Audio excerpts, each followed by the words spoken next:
Hello, hello, hello. Good morning, good evening, good afternoon, good morning, good evening, good afternoon, whatever time of day it might be, wherever it is you are in the world, in your day. How is everybody? Welcome to Rush to Judgment with Jessica. And I am Jessica. How's everybody? Everybody doing okay? Everybody doing well? I hope so. I hope everybody is doing freaking tastic.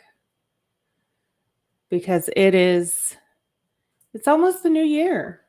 Like we've almost made it through 2022. Like what? What? Like what?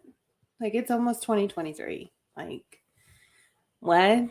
I don't understand. I don't get it. Is that real? But yeah. So we've almost made it to the 2023 and um you know, uh, I don't know about you, but my kids were in school all year. Um we didn't have to quarantine. We were there all year. We we did the things. There was no things that shall remain nameless. Um it was fine. It was good. It was yeah. Like you remember when you were a kid and it just seemed like the year just took forever to go. And now as an adult, I feel like we were just in January. Like we just did this. Like I just got used to writing 2022. Now you want me to write 2023. So yeah. So I don't know. But anyway, if you're new here, welcome to this magnificent show. And strap in, not strap on, but strap in and enjoy the ride. I mean, strap on if you want to. That's your life. Um, Whatever floats your boat. But strap in and enjoy the ride. We are here to give some commentary on whatever is interesting to me at the time. This is strictly for me to uh, give my commentary on whatever videos or whatever subject matter is appealing to me at any given time of the day and what I'm interested in at that time. Right now, it is true crime, documentaries, or strange cases with strange people, or trials.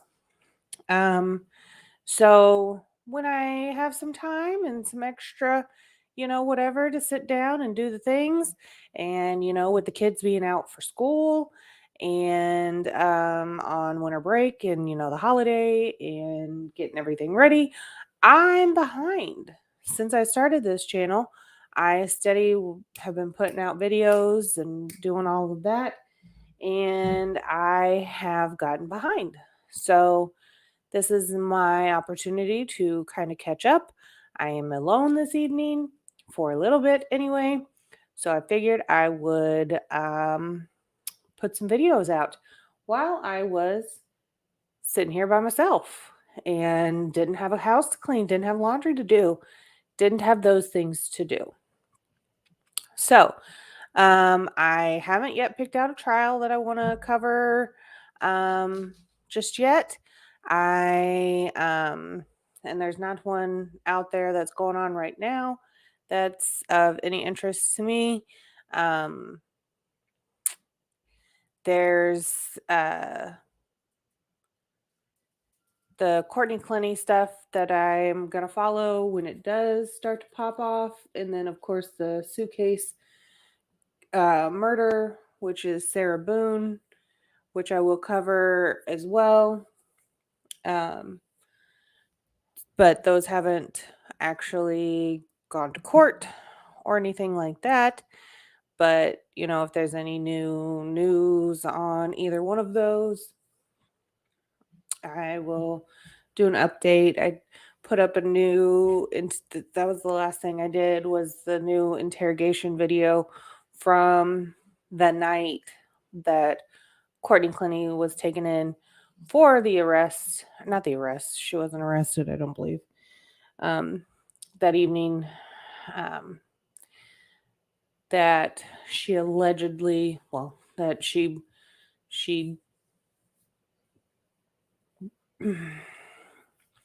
killed Christian Obumseli, her boyfriend, in a domestic violence, domestic assault issue situation, whether it was in self defense or a murder. That is yet to be determined. So right now I am just going through some cases. Well, not really cases, but just little videos that are kind of some crazy stories, and just to give my reactions to those, and maybe to give a little advice at the end or midway through or what have you. Like I said, I don't watch these prior to. And my reactions are my reactions. Those are my initial reactions. Those are my gut reactions. And some of these are kind of, they can be a hit or miss. So I don't know. Like I said, I have not seen them prior to, and the description doesn't really say a lot for most of them. So we just kind of strap in and see what happens. All right. So let's go. 23-year-old Molly McLaren had her whole life ahead of her, but just minutes after sending a text saying she felt like she was always looking over her shoulder, the college student was savagely attacked in broad daylight.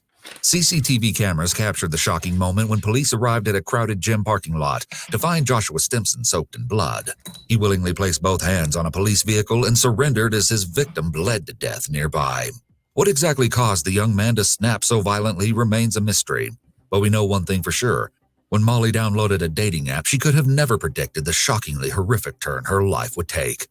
Following high school, Molly began studying exercise science at the University of Kent with hopes of becoming a personal trainer. The ambitious student was undeniably busy, but she still made time for friends and even downloaded the popular Tinder app to find dates. Then in the summer of 2016, Molly swiped right for a 26-year-old factory worker named Joshua Stimson. The pair started chatting regularly, and after a few months, they finally agreed to meet in person. Molly expressed to her mom that she felt nervous, but said he appeared normal, and they began officially dating soon after the meetup. It wasn't long before Joshua began spending more and more time with Molly and her loved ones, even choosing to enjoy Father's Day with Molly's dad rather than his own. But it seemed strange that he never introduced her to his friends and always wanted to be at her house. As far as anyone could tell, he didn't seem to have many friends, if any at all. As Joshua and Molly grew closer, he eventually confided in her that he had bipolar disorder, though he was never formally diagnosed. People with serious mental health problems, such as bipolar disorder, have a difficult time maintaining long-term relationships because of their volatile behavior, which could explain why Joshua didn't spend much time with his family or seem to have his own friends. Over time, Joshua's interest in hanging out with Molly's friends and family dwindled, saying that he preferred her company alone. Red flags were going up everywhere, and Molly's loved ones were starting to sense that something dark was brewing under the surface. Her father later stated, he just wanted her to himself and wasn't interested in making new friends or even dealing with Molly's friends. Isolating Molly from her friends and family is a major sign of an abusive relationship, and it can be a form of domestic violence. Other signs of social isolation abuse would be preventing someone from participating in social activities, needing to know everywhere they've been or are going, checking their mail, phone, email, and more, or restricting their access to transportation. Joshua became very controlling over Molly and refused to give her the space she needed to study or spend time alone with friends. He even quit his job when summer break began so that he could be with her all the time. Molly was irritated by his drastic change in demeanor, but still wanted to make things work and encouraged him to get another job. Sorry, I have Some chocolate in my believe her mouth. dedication to Joshua was based on the fact that he was her first real boyfriend. When this controlling behavior persisted, Molly told him that she needed some space from their relationship. Joshua tried to manipulate the situation by suggesting Molly was unhappy with other aspects of her life, not with him. Everyone was about to see a terrifying new side of Joshua. He accompanied the McLaren family on a trip to Essex to celebrate Molly's aunt's 60th birthday. At the party, her parents couldn't help but notice that he kept a very close watch over Molly and seemed upset when she danced with her cousins. Afterward, the family headed to an inn where they had booked separate rooms for the night, but soon after arriving, Molly's mom received an alarming message from her daughter. Molly sent a WhatsApp message asking her mom to come to their room because Joshua was playing up. Both Joshua and Molly were clearly distressed over a disagreement when she arrived. Her mom quickly gathered that Joshua had been taking videos of Molly without her consent during the argument and was trying to use them against her. Another sign of social isolation abuse is attempting to make someone look bad or ruin your reputation, which may have been what Joshua was trying to do to Molly. That was the final straw for Molly, and after 4 months together, she told her mom that she knew the relationship needed to end. Still, she wanted to wait for the right moment to protect his feelings, but during a night out with friends, it all came crashing down. Molly told Joshua that they were officially done, and as I'm sure you can imagine, he didn't take it very well. Leaving a relationship is the most dangerous time for a domestic violence victim. Joshua felt like he was able to control Molly while they were dating, but he lost control of her when she broke up with him. Over the next few weeks, Joshua flooded Molly's phone with calls and texts, begging her to give him another chance, but she continued to hold her ground. That's when he took things to a whole new level, leaving hateful posts and accusations on Molly's Facebook page, even going so far as to tag her family and friends. In those first few weeks after they broke up, Joshua likely acted very remorseful, charming, and promised to change his behavior. That's a This is part of the narcissist. cycle of abuse, which draws victims back in. But when Molly didn't fall for it, Joshua was furious, which is when the hateful posts on her Facebook page started. Enough was enough. Molly's parents encouraged their daughter, who was now filled with fear and anxiety, to go to the police and file a report. Officers ran a background check on Joshua and found nothing, so they told Molly and her loved ones to block him on all social media outlets and report any additional abuse. Just Unfortunately, block the it. disturbing post That'll carried on work. for several more days, so Molly went to the police again. Still, no further actions were taken to protect her beyond giving Joshua a verbal warning over the phone. Hey, Often the police don't take Joshua. matters of harassment and stalking No, between no. exes as seriously as they should, because these crimes are relatively minor, especially in areas with high crime. However, these lower-level misdemeanor offenses sometimes can escalate and end in tragedy. Then, just a few days later, Molly went out to dinner with friends to celebrate her acceptance into a personal training program, but she was shocked when Joshua showed up at the restaurant. Molly was so uncomfortable that she left early. The goal of stalking is to scare the victim. Joshua started by flooding Molly's phone with messages, and then the stalking behavior escalated to showing up at her dinner with friends. The following morning, June 29, 2017, Molly went to the gym to practice for the upcoming program, but much to her terror, Joshua showed up too. Surveillance footage captured him creepily pacing up and down the stairs before entering the same upstairs room as Molly. He proceeded to lay out an exercise mat and work out very close to her. Molly hesitantly approached him before sending a worried text to her friend. At first, it was unclear how Joshua knew Molly would be at the gym, but apparently he had asked another woman to track her social media accounts and inform him of her whereabouts. Pacing shows that Joshua was in a high state of agitation. Molly left the room and frantically called her mom, explaining that Joshua had shown up at the gym. Molly's mom urged her to head straight home, so after it was clear that he had left the gym, she ended her workout and started walking to her car. That's when she sent the chilling final message saying, "I feel like I'm looking over my shoulder all the time." Molly was still sitting in her car typing on her phone when all of a sudden at around 11 a.m., Joshua opened the car door and began viciously attacking her with a knife. She didn't even have a chance to raise her arms and protect herself before he severed several major arteries. Molly screamed and pressed on her car horn, but it was no use. A brave man walking his dog witnessed the assault and tried to intervene by pulling Joshua out of the car, but his legs were drenched in blood and too slippery to grasp. The Good Samaritan screamed at another passerby to call the police as he pleaded with Joshua to stop killing her. When officers arrived at the chaotic scene, they found Joshua covered in blood. His hands were severely wounded, with some sources stating he later had to have a finger amputated. Nevertheless, Good. Joshua calmly said, "She's in the car. I've killed her," before putting his hands on the police vehicle and surrendering. He was placed under arrest but denied the murder charge on the grounds of diminished responsibility, saying he was only guilty of manslaughter. When Molly left Joshua, he felt very out of control. Abusers hate feeling out of control. When nothing worked to get her back, he made the decision to take back control by killing her. In his mind, this is justified because he believed that she had betrayed him. News of the horrific attack spread fast and sent shockwaves across the nation, but even more shocking was the brutal nature of the killing. A forensic pathologist stated that Molly had suffered a minimum of 75 knife wounds to her head, neck, and chest, and that her throat was entirely cut through. Joshua had deliberately finished the assault with a slicing motion to inflict maximum damage and leave no room for medical intervention. This type of attack is often referred to as an overkill. Overkill is the use of force or actions that go further than what would be necessary to achieve killing someone. Overkill is rarely seen in crimes between strangers and is frequently seen in cases that involve exes or family members. Joshua stabbing Molly 75 times would be a typical example of an overkill. Joshua claimed he had no recollection of the attack during the agonizing trial, and his attorney argued that significant childhood trauma left him with a personality disorder. However, the prosecution called upon a psychiatrist who testified that Joshua was focused and in control, with no sign of a personality disorder. Furthermore, prosecutors showed the court surveillance footage of Joshua purchasing a knife and a pickaxe just days before the murder, proving premeditation. But there was still one more shocking revelation. Someone can be focused and in control but still have a personality disorder. People who commit murder often have significant childhood trauma. However, it is unlikely that he had no recollection of the attack. This was not a crime of passion in the heat of the moment. He planned this well in advance and probably thought about it several times before it actually happened. He may have even had the knife with him when he showed up at the restaurant the night before, but the right opportunity didn't present itself. When he saw Molly alone in her car, he saw that as the moment to carry out his plan. Unbeknownst to Molly or her family, Joshua had reportedly stalked and harassed at least one other woman shortly before they met.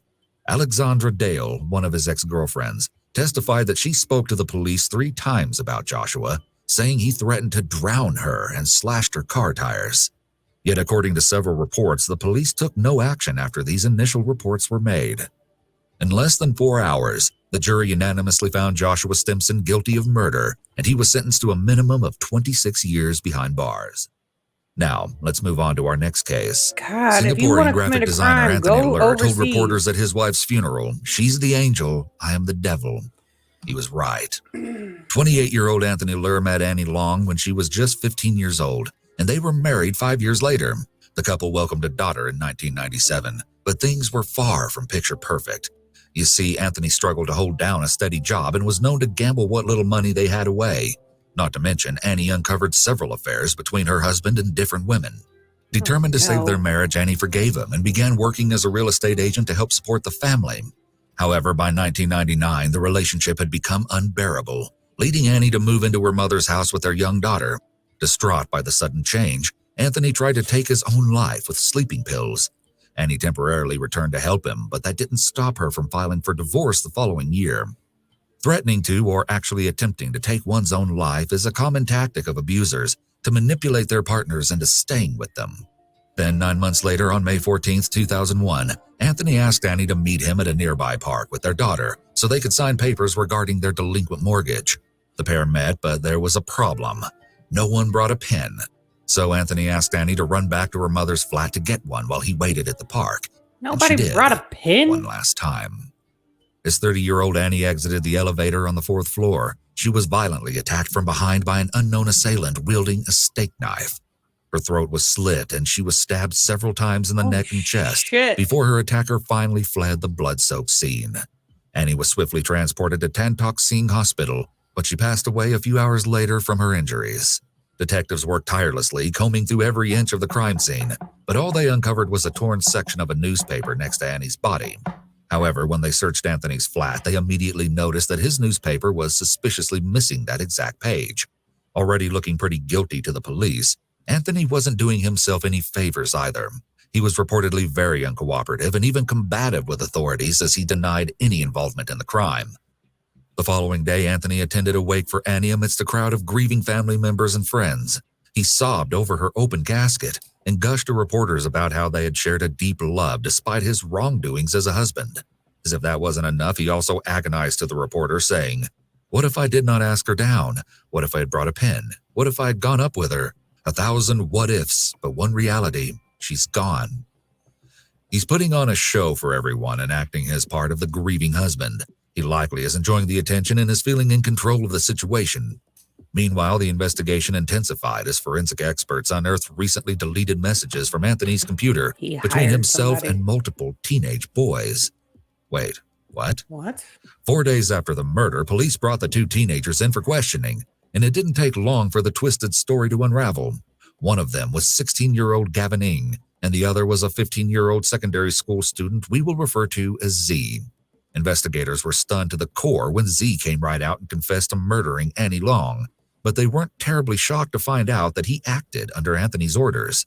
4 hours later, Anthony was arrested at his home and charged with abetment of murder. So, who were these young boys and how were they connected to Anthony? Well, the answer's all spelled out in front of a crowded courtroom in November 2001, as Anthony and Z stood trial together. As it turns out, Anthony took a liking to a small group of teenagers who often spent time outside a local McDonald's. He visited the boys frequently and eventually inquired about whether they would kill for money. They all thought he was joking at first until he offered up $100,000 and named his wife as the target. Anthony was gaining their trust and cooperation by visiting with them frequently. This indicates that Anthony was planning this for quite a long time.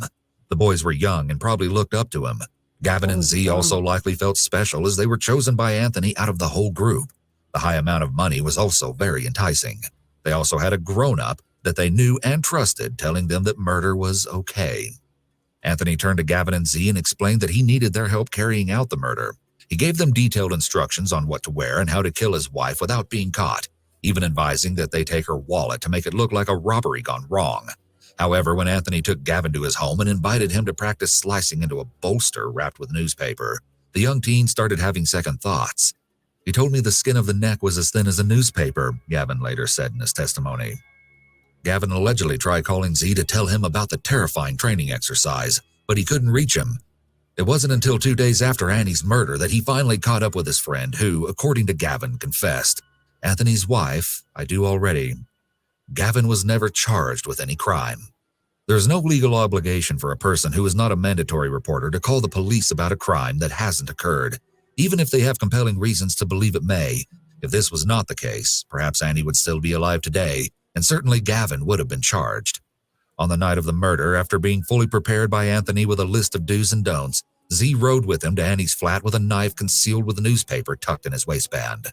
They went in different directions from there, Anthony to the park and Z towards the flat, but continued communicating by phone. As part of the calculated scheme, Anthony told Annie that he forgot to bring a pen.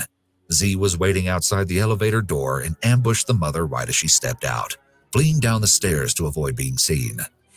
Z also told the court that Anthony had admitted to trying to murder Annie in the past, but his daughter's presence stopped him. Throughout the trial, Anthony appeared cheerful and would often smile despite the horrific circumstances. He maintained his innocence in the death of his wife. Furthermore, he told the court that it was all just a big misunderstanding and that the boys clearly didn't realize he'd been joking all along. "I had to give him a target. It was more a challenge of their guts and to expose their bluff," he said. Of course, the prosecution wasn't buying any of it. Another possible motive was to punish his wife for leaving him and take control of the situation. As the judge sentenced Anthony Lehr to death, he remarked that the crime was a serious death match on the chessboard of reality, where the young men were to be his pawns and he, as king, would direct the demise of his queen. Anthony simply smiled at this comment. He was executed by hanging on December 13th, 2002. What? Due to his young age, Z was spared the death penalty, but he was given an indefinite Where prison the hell was sentence. this at? After 17 years behind bars, he was pardoned in 2018 at 32 years old. While this insane case has gone down in history as one of Singapore's most shocking crimes to date, Singapore. it's important to remember the life that was lost. Annie Long was a devoted, kind, and compassionate They mother hang who didn't people in deserve the Singapore. fate that befell her, unlike her monstrous husband. Now, let's move Wow. on to our next case. Stomach! Get on your stomach! Get on your stomach now! Get on your stomach! Shit, get on your stomach. Lay down in the snow. Clear that passenger. Hey, clear Lay that down car. right now. Clear that car. If you move, I'm gonna shoot you. You understand? Cross your feet and bring them to your butt. Cross your feet and bring them to your butt.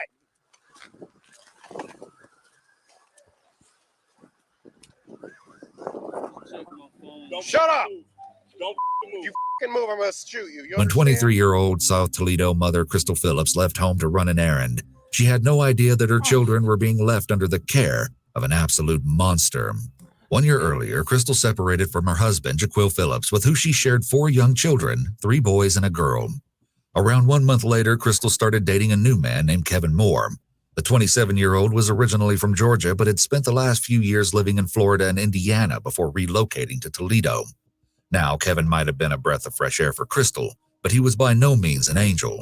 He had several run-ins with the police during his time in Florida, including a conviction for third-degree felony domestic battery by strangulation. Domestic violence is almost never an isolated event, so this prior charge is a huge red flag. The couple had been together for 6 months when, on February 5th, 2021, Crystal's mother asked if she could help her move some furniture.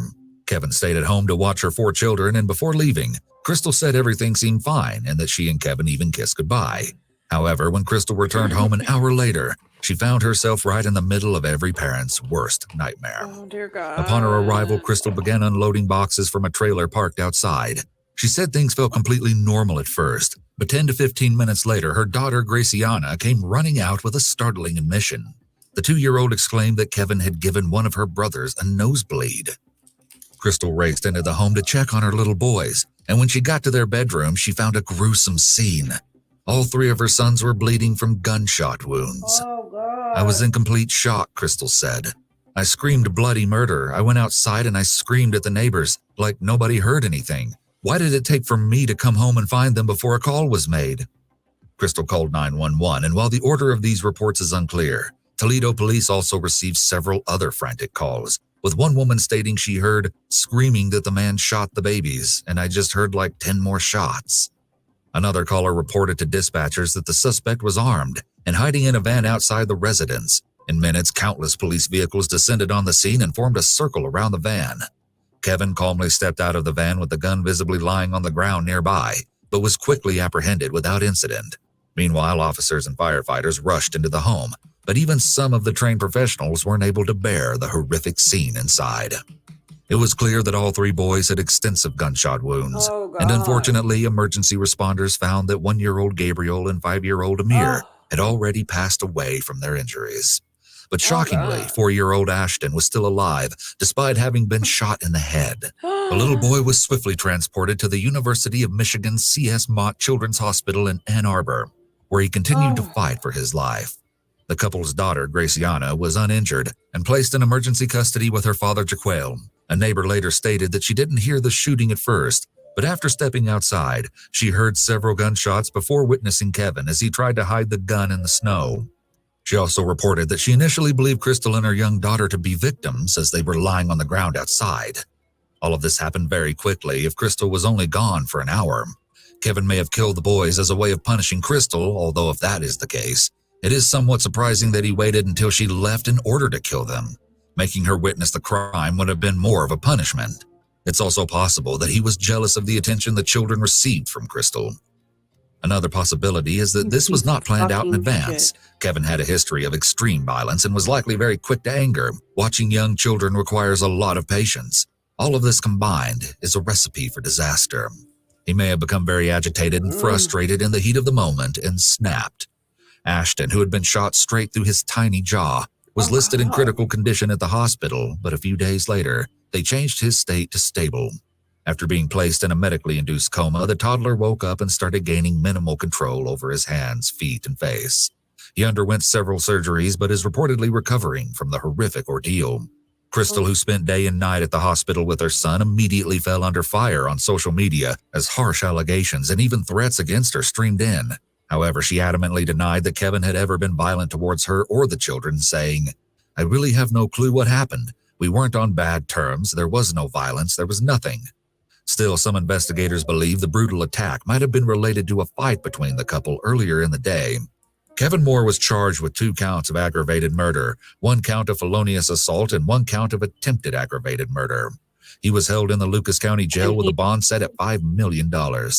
As of November And then the 2021, Singapore. Kevin hasn't technically been found guilty and is currently only charged as he waits for a 3rd competency evaluation. He was Fuck previously you. deemed competent to stand trial twice before, but his attorney requested a different psychiatrist evaluate his mental status at the time of the offense. Fuck Family you. members of the Lost Boys have held protests outside the jail, demanding that he stand trial.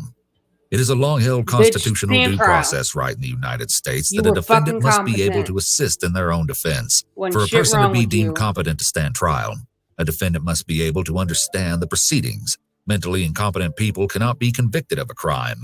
The defendant's competency to stand trial is legally unrelated to their mental state at the time of the alleged crime. What is legally 2 required + is 2, that they are bitch. You know competent what it during the is. You're criminal competent. proceedings. Whether a defendant has a mental state defense such as insanity or diminished capacity is left to the judge with the help of testimony from mental health experts. While investigators are still struggling to determine a motive for the crime and are uncertain whether or not there was a history of domestic violence between Crystal and Kevin, it's important to remember that there are plenty of resources available to help. Some free and confidential resources available to help victims of domestic violence 24/7 include National Domestic Violence Hotline. Oh my God. That is awful. Like, that one is awful. Like, that one makes me sick to my stomach, bro. Oh my God. Whew. Oh God. Like, I can't. Like, that just makes me ill. Like, so ill.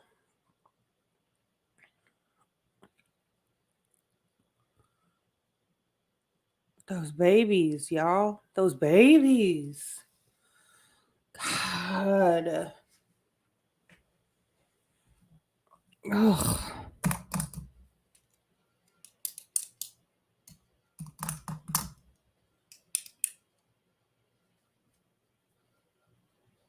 What was his name? Kevin Moore?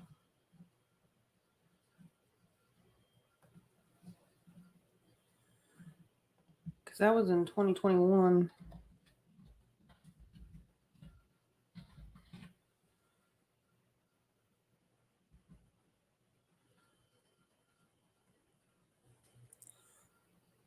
Nope. Maybe 2 O's. Nope.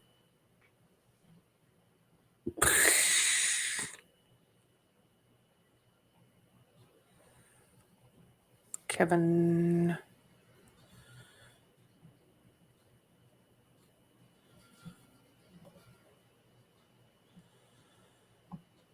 Said in a statement that Kevin Moore was arrested on charges of murder in the shooting.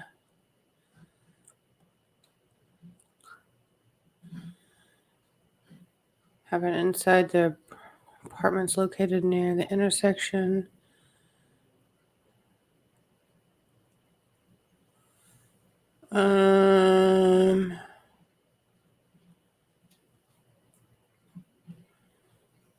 There hasn't been anything since then.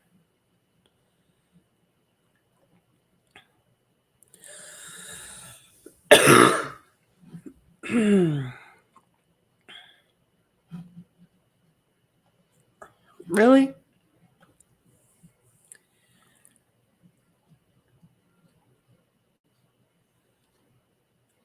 There hasn't been anything on it since February of 2021. So a year ago.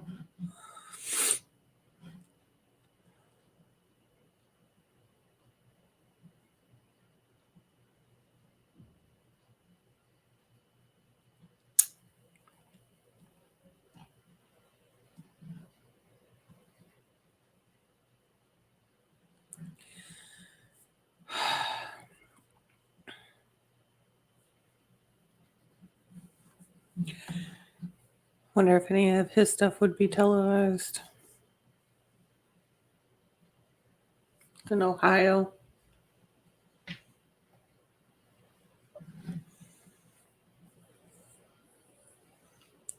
He's not going to go to trial, though. He's going to plead.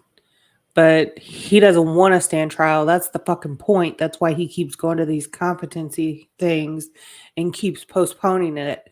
Because his bitch ass doesn't want to go to fucking trial. Because he knows if he goes to trial, his bitch ass is going to get sent to prison for fucking life.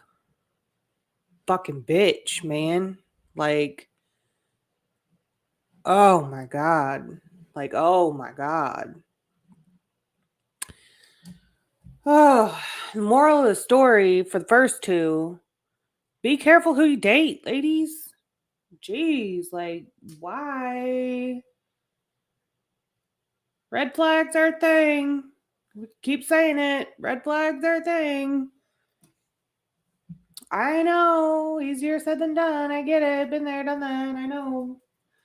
But red flags are a thing. But, man. See, but then you get into the relationship and you're like, well, fuck, I'm married to the man now. What do I do? He hired some kids, though. Like, people are stupid. Like, stupid fucking criminals. Like, that's why you get caught, is because you're dumb. You're dumb as fuck, bro. You hired some kids. Like, that kid is gonna roll over and talk. Like, that's what he's gonna do. It didn't take him no time at all. But to say, yep, I did it, and he told me to. He said he was gonna pay me, and I killed her because he said he was gonna pay me money. Kids are stupid.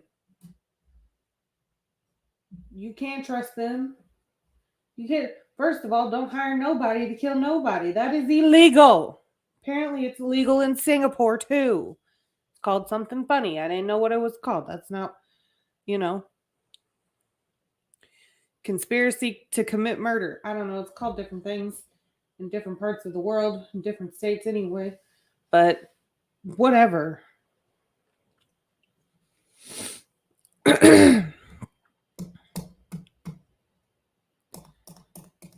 But then the other dude, the first dude, was he sentenced to 25 years minimum?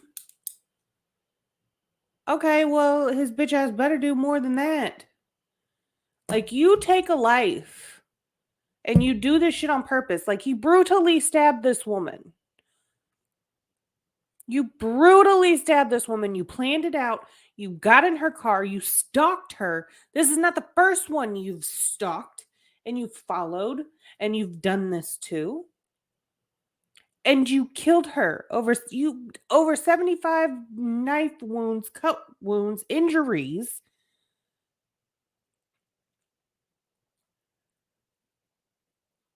And then you want to say you don't remember.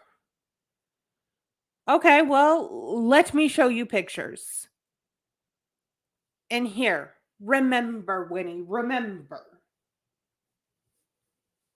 Don't make no sense. Don't make no sense to life, y'all. Don't make no sense. This one just made me mad. This just made me mad. I don't much care for it. It just made me mad.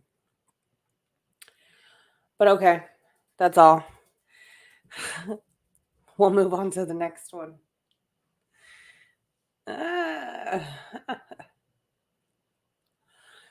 Okay. Well, that was fun and not fun all at the same time. Now, remember to like and subscribe and comment and hit the notification bell, and you'll know whenever I put out any new videos. And that would be fun, and you can come join me and watch and tell your friends and get it all out there because that's great. Like to share my fun times with everybody in the world. Okay. Okay. Like, subscribe, comment. Oh, wait, you're over here. All of that right here. And I'll see you on the next one. It's been real. Deuces. You're over here. Deuces.